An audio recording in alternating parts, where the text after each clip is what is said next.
Um, Before we start, I would just like to let those of you joining us live know that there are some useful links posted in the chat. And for anybody listening back on YouTube, hopefully those links will be in the description of the video. If you are listening on YouTube and you'd like to tune in live next time to this or any of the other lectures that we host here at Rosefolk, then you can head over to rosefolk.xyz to learn more. And I'm just going to read us in with a prayer from Adam Bittleston's Meditative Prayers for today. Measureless the starry heights, and measureless the depths of earth, and about us everywhere, light receiving, warmed by wonder, spirits weave man's destiny. May the shelter of this house be a place of wakening, peace within us, peace among us. Amen. So today's lecture is a real brief history of biodynamics, mainly focusing on the courses that were given actually 100 years ago this year. I don't know if we'll be here for very long this week, but I do aim in the next, I think it's in a fortnight, we're aiming for about an hour, and probably far more in depth than today will be. I'm not an expert, but I have gardened biodynamically before, and I have family links to both biodynamic farms and Campfield communities. And I'm hoping in some way that we can all learn together as the weeks progress. So as I said, this year we marked the 100th anniversary since the 8th lectures of the agricultural course given by Rudolf Steiner on Whitsun in 1924. And those lectures marked the start of a global movement in both large-scale agriculture and small-scale in people's gardens and on their allotments. I recently read a figure that stated that over 618,000 acres of land are currently being farmed biodynamically, and with that number continuing to rise, and that's an absolutely massive amount of land. So yeah, that's huge. The course, given 100 years ago, was actually initiated and hosted by a man called Count Karl Wilhelm von Keyserlingk. I think I'm pronouncing that right. I really do hope so.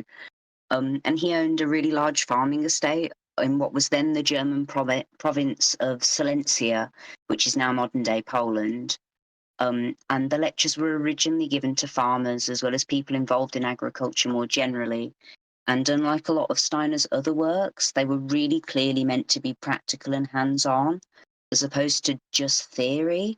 They were clearly things that Steiner wanted people to be acting on and engaging in, as opposed to just discussing.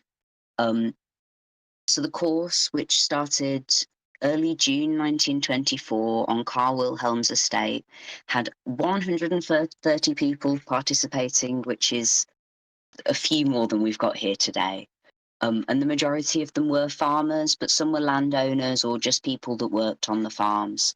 And most of them admitted that intellectually they didn't actually understand what Steiner had been talking about, that a lot of it went quite over their heads. What they did understand really inspired them, and they felt that a lot of what he was saying was really right.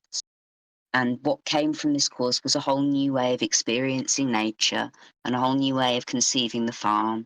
Steiner had successfully interconnected every aspect of the farm and recontextualized farming as a whole, taking it to something that's more akin to caring for one living creature as opposed to farming. So the course was split into 8 lectures. The first was on a Saturday, and the remaining 7 were given every day from the Tuesday onwards after a 2-day break. And apparently those who saw Steiner when he arrived had said that he looked really unwell, but by the final lecture he seemed to have been revitalised, appearing almost youthful, which personally is what gardening and talking about gardening does to me. It's incredibly energising. He went for a walk on the Whitsunday around the estate, which allowed him to reframe the theory that he'd come up with onto the very real context of the estate, giving it real life concrete evidence, sort of to back up his theory and demonstrating the farm as a self-contained being of its own. So I don't have time today to discuss the whole contents of those 8 courses, but I will discuss what we mean when we say biodynamics. And each of my future lectures will touch on different aspects of the 8 lectures that Steiner had given.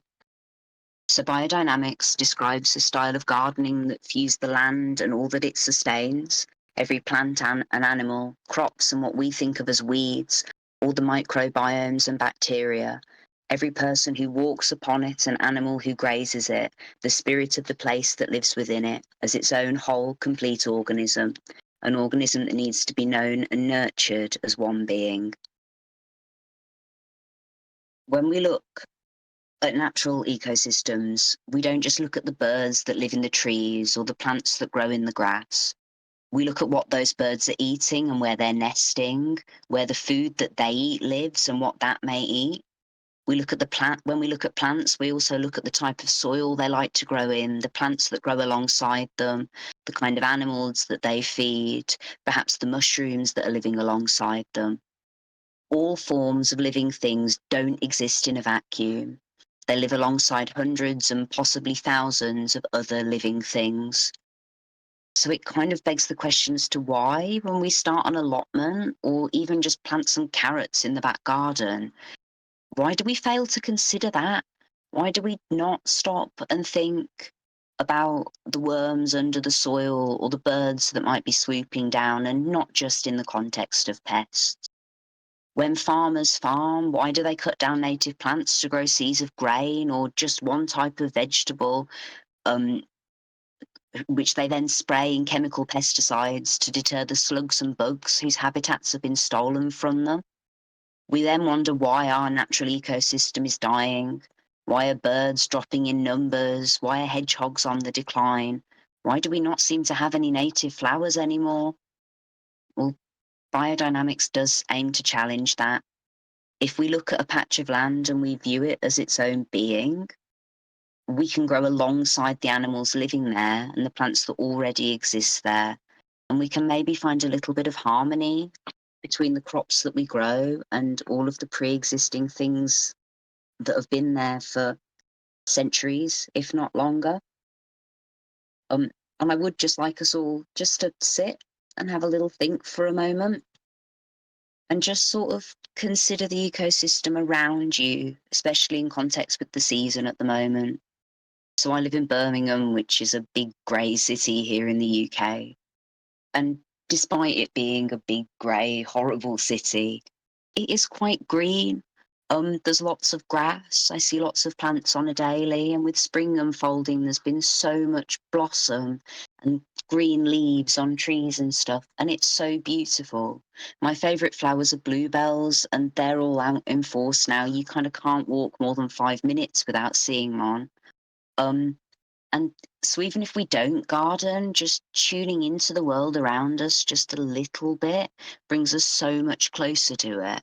So if we can, yeah, just take a moment and look outside if you can and it's bright enough. It's sort of, sun's not quite setting here yet. And just think about the animals and plants that you see in your daily life, because they're all part of your local ecosystem, no matter how insignificant they might feel when you see them.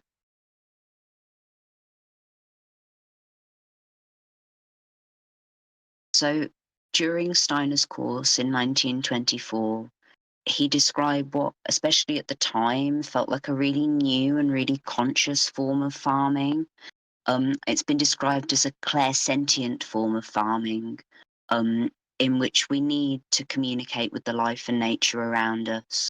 And we need to be tuned in to the seasons and the kind of ebb and flow of nature, which is similar to how generational farmers whose land has been in their family for years, it's similar to how they garden and farm. They know really intimately the way that the land works and flows and how the seasons and weather affect their crops.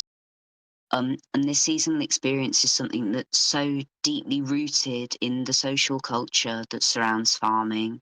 We think of festivals and religious celebrations, and we can witness those throughout the whole world in every culture with farming roots, even if those farming roots are long since forgotten. Um, And so Steiner's descriptions of how we should be farming really asks us to tune into the nature that we see and the world around us, and consider our farm and our plot of land as something slightly more whole than just earth to grow in. And he asks us to look at the seasons and how it affects us and how it affects the life around us. And so I do think it's really important just to sit and consider all of that, because we don't in modern life. We're really pulled away from that. And I think that's something that, well, it's damaging to us and it's damaging to society. So I do think it is really important just to make a conscious effort to tune in and to look at and just notice those little things. Because that was the basis of biodynamics. So, with the idea being that we're celebrating the biodiversity of each individual area of land, and when we're growing, to look at how we can enhance it and not drain it of its nutrients. Really common thing that we do is plant things and not consider what they're sapping out of the soil or what maybe they might be putting back in. We mix manure in with soil and don't consider how that might be changing the pH of the soil. Or perhaps even we have livestock and we don't consider the pollution that those livestock could be causing and how maybe we need to be offsetting that. So biodynamics is a form of gardening that really deeply considers its effects on the surrounding area. And one of the other things that Steiner really kind of wants us to look at is not just how we're affecting the surrounding area and how the surrounding area might be affecting our plants and animals, but how the planetary movements maybe affect them. So you all are presumably aware of the eclipse that happened recently. And I was sent an amazing video, which I wish I could share, but unfortunately I'm unable to, by a friend who lives in America, and she's got some chickens in her back garden. And the whole eclipse that lasted, 30 minutes, completely threw the behaviour of her chickens off entirely. And they didn't know how to respond. It was bedtime, then it wasn't. And it completely baffled them. And actually, that's true not just of animals, but plants too. So in biodynamics, we plant based off of a calendar that follows the movements of the sun and the moon and all the other planets. And that teaches us what the optimal time is for each step of the growing process, from planting to pruning to picking, dependent on the variety of crop that you're growing. And this allows us to produce better quality crops and generally more as well. And that's something I'll be touching on in session 3. So this is number 1.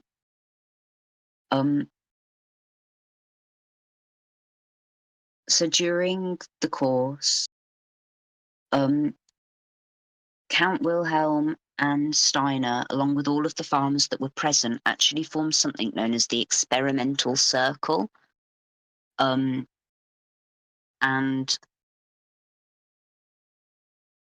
if you just give me one moment.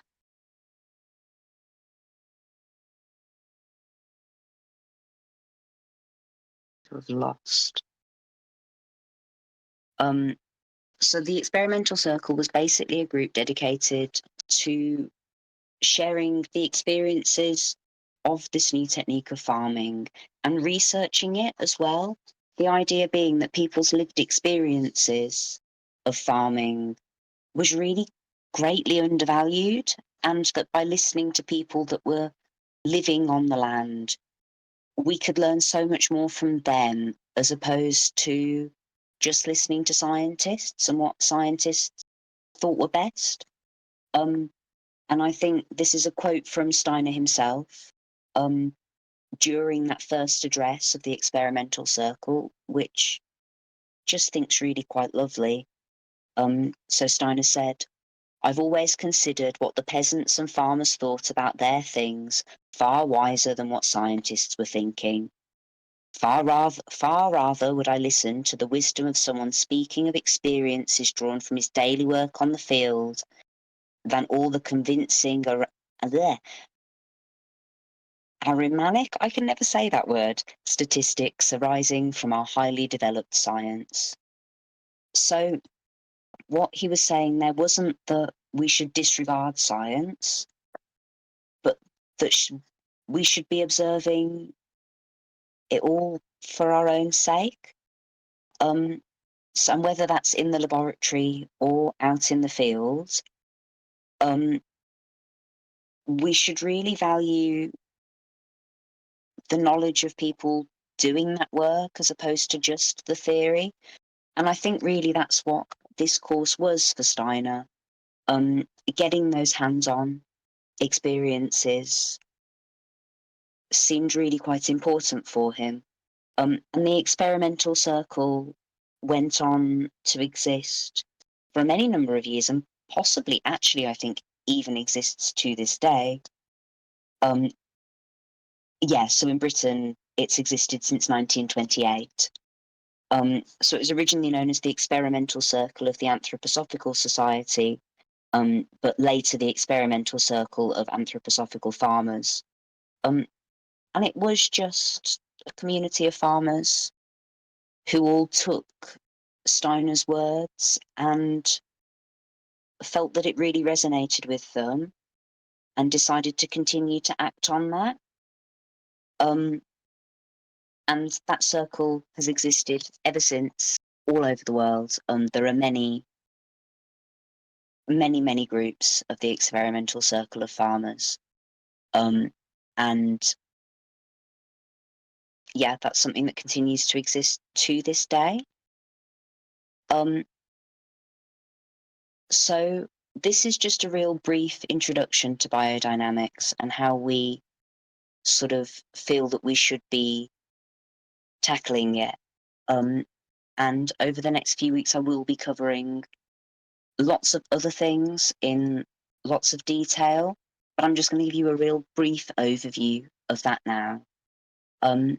So session 2, which will be held in 2 weeks' time on Monday the 29th, we're going to look at where we start when we're beginning our biodynamic gardening journey, mostly looking at the spirit of place, and the steps taken to find the essence of the place in which we'll be gardening.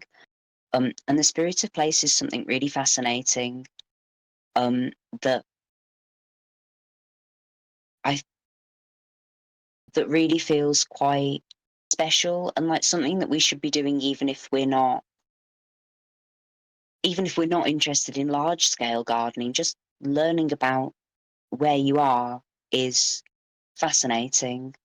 So the spirit of place describes quite literally what it sounds like. And by using the spirit of place, we can use the land to the best of its ability, neither draining from it nor putting stuff onto it that shouldn't be. So it allows us to really naturally take the lay of the land and use that to our advantage. And it also means that we don't lose the authenticity of the place that we're growing on and that we're gardening, which is something that's a real problem in today's world. Buildings go up and we lose what that bit of land used to be and what that bit of land used to look like. And just by taking in the environment and the landscape and the history of a place, we can really get in tune with it.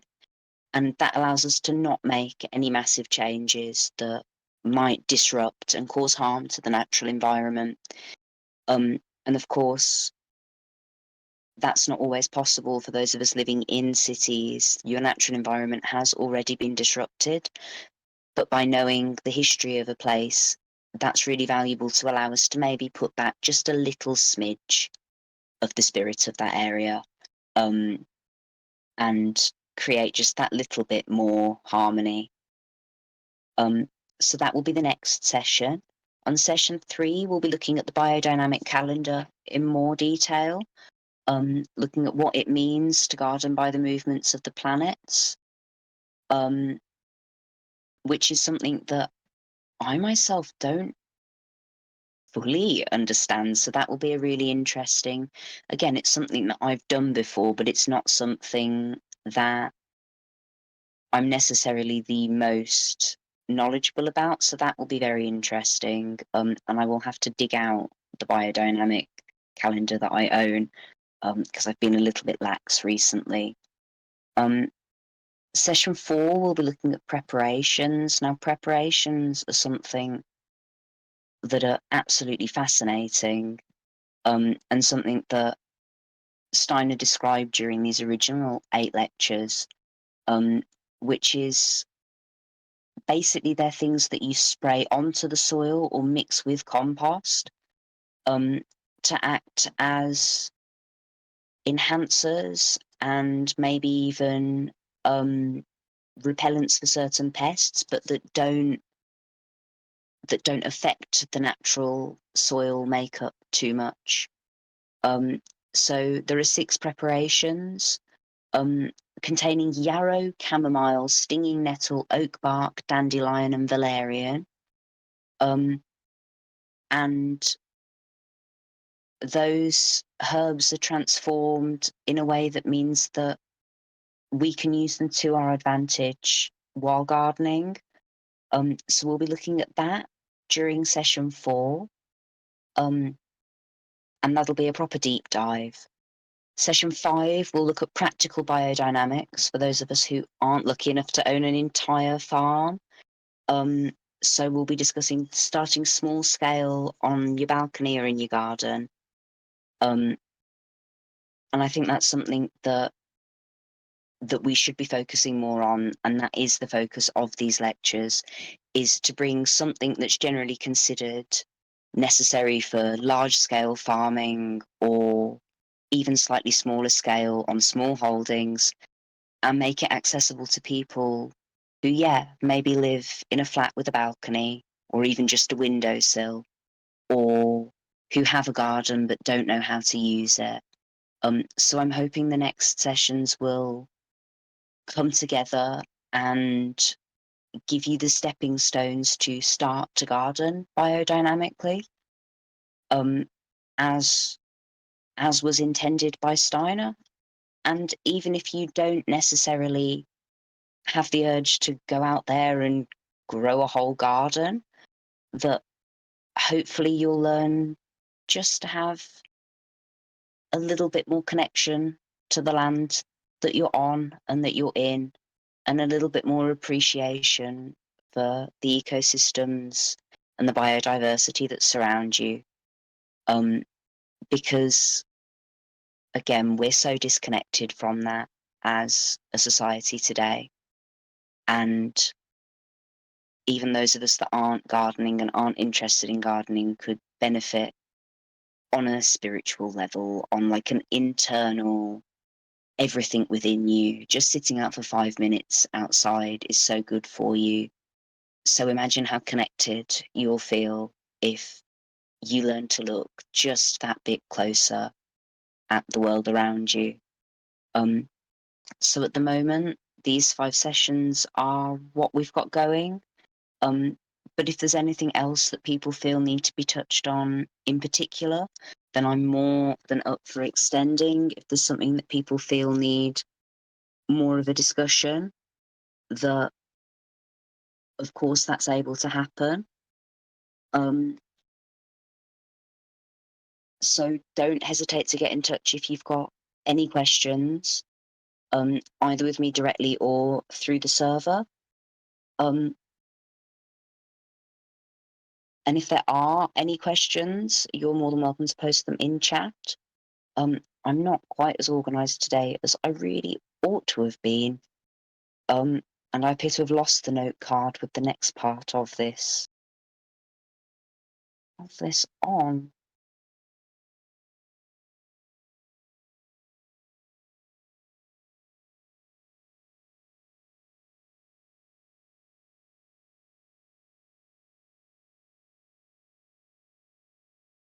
Oh, there we go.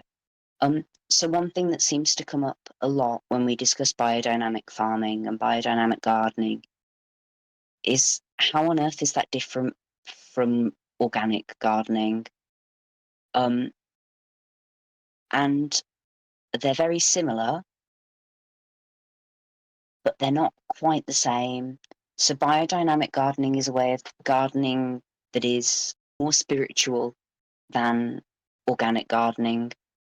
The majority of biodynamic produce is going to be organic, but organic farms don't consider their farm or small holding or allotment or garden or whatever as its own self-sustaining organism. And this is something that this is the main focus, and I kind of can't emphasize enough that this is the focus of biodynamics, is that we should be looking at land as a whole, as its own individual being, and only then can we respect it enough to plant on it. So whilst organic gardening doesn't use any chemicals, and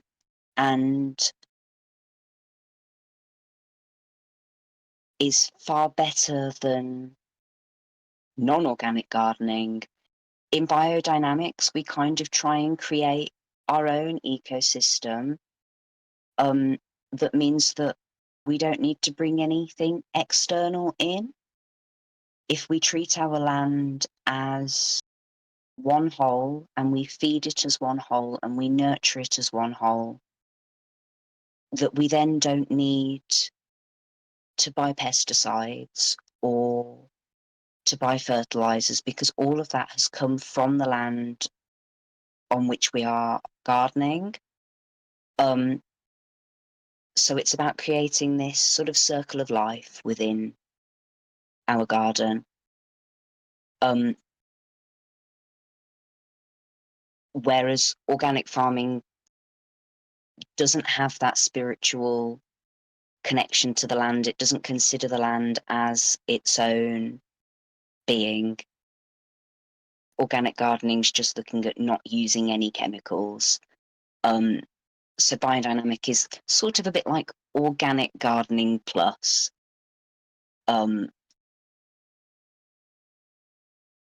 It's a way of, looking at the land as its own living, breathing thing and treating it as such.